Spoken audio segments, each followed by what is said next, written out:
Listen more, say less. When I see that the purchase price is $515, your down payment is $25,000, meaning that's what you put down for earnest money. Is that correct? No, 25,000 is what we would put down to the seller at closing. Okay. Okay. So giving him 25,000 at closing.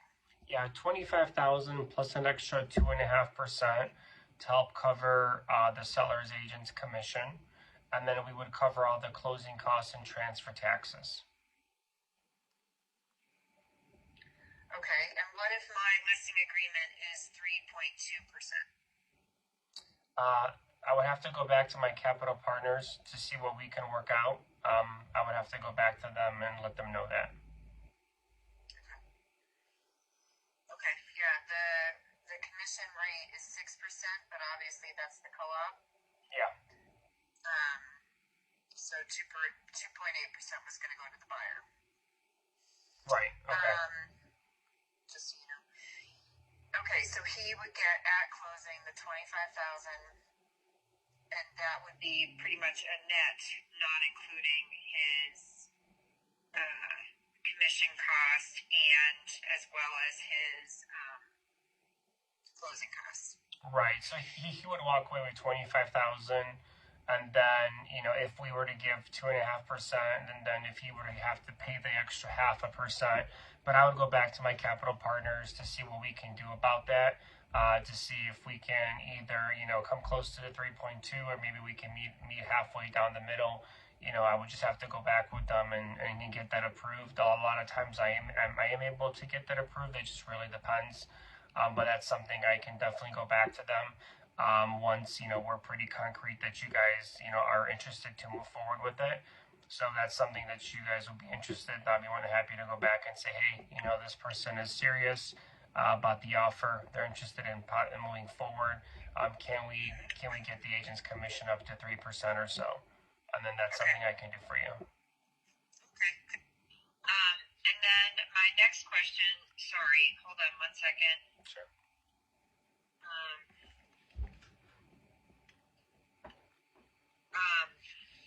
So the 69,000, that is a monthly payment of $224 a month. So just to simplify it, the seller becomes a bank for 69,000 because that's the remainder of his equity. We make monthly payments to the seller through a third-party servicing company of $224 per month. And once we refinance, sell the property, or sell it off to one of our hedge funds, he gets paid off in full. And what if you don't sell it? Well, the average time frame that we hold properties is about 7 years. That's the average time frame. So that's with our company and with our capital partners. We're always looking for an exit strategy because that's how we make money. So we're typically either cashing out on a refinance once we have enough equity and principal pay down. We're either selling the property off once we have enough appreciation, or we work with a lot of hedge funds that just give us a call and say, hey, we're looking for properties in this and this zip code. What do you guys have? And then they just gobble up a bunch of properties from us. Okay. So in the meantime, he gets $224 to pay down that balance of 69,000. Correct. And then you pay the mortgage of $420, but his name is on the mortgage? Yeah, so it's called subject to financing. So what we do is we take the existing mortgage over through a third-party servicing company. So think of like Bank of America or Big Chase Bank, right? They don't service their own loans, that they outsource it. So there's a third-party servicing company that does that for them. We do the same thing. We don't send in the payments. The third-party servicing company sends in the mortgage payments for his mortgage, and then they'll send in his portion of the 224 right into his or straight to him as well, of the 224 per month.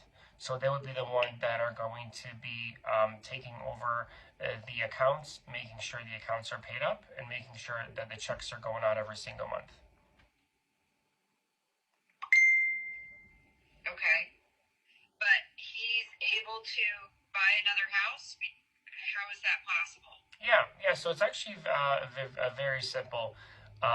There's two ways. There's two ways that he can do it.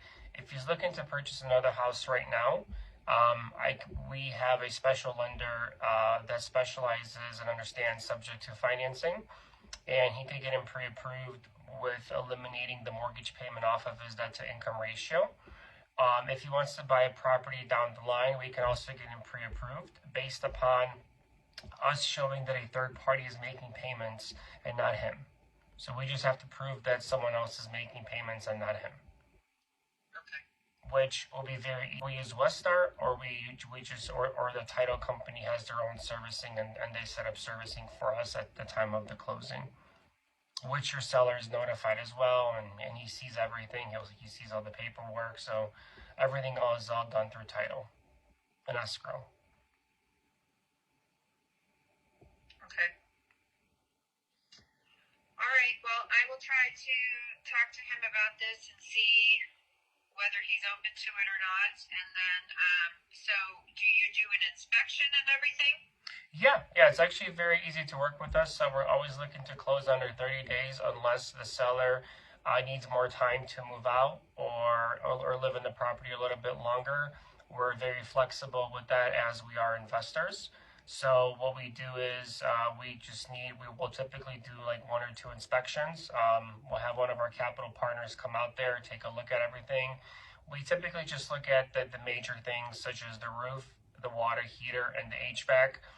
We don't ask for any other little repairs or anything like that. We don't do like any home inspections. It's just really more of a walkthrough with our capital partners. And if everything is looking exactly like it looks in the pictures and there's no major issues with the property, we move forward and we can close in under 30 days.